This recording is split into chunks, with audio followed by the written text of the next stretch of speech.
दारू परवान्यांच्या चौकशीसाठी आता एसआयटी चंद्रपुरात दाखल झाली। एसआयटी पथकानं चौकशीची 14 निवेदनं स्वीकारली आहेत। चंद्रपुरात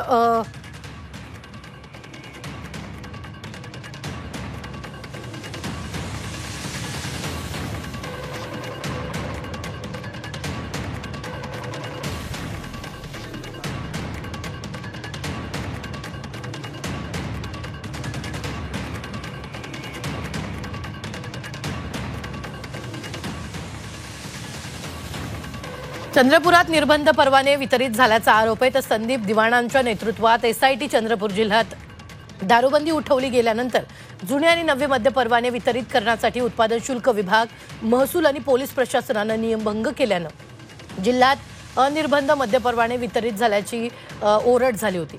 यात उत्पादन शुल्क विभागाचा कारभार संशयाच्या भोवऱ्यात सापडला होता। केवळ महसूल वाढीकडे लक्ष देत नियमभंग करत मद्य परवाना दुकानं वितरित करण्यात आली होती। या विरोधात शेकडो तक्रारी राज्य शासनाला प्राप्त झाल्या होत्या। विधानसभेत याची चर्चा झाल्यानंतर लाचलुचपत प्रतिबंधक विभागाच्या मार्फत एका एसआयटीची स्थापना करत त्याद्वारे चौकशी करण्याचा निर्णय झाला होता। त्यानुसार लाचलुचपत प्रतिबंधक विभागाचे अप्पर आयुक्त संदीप दिवाण यांच्या नेतृत्वाखालील एसआयटी आज चंद्रपुरात दाखल झाली।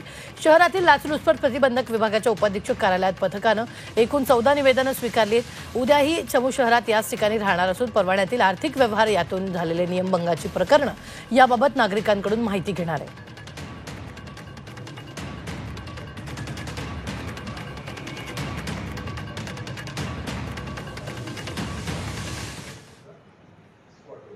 पाहूयात झटपट बातम्या।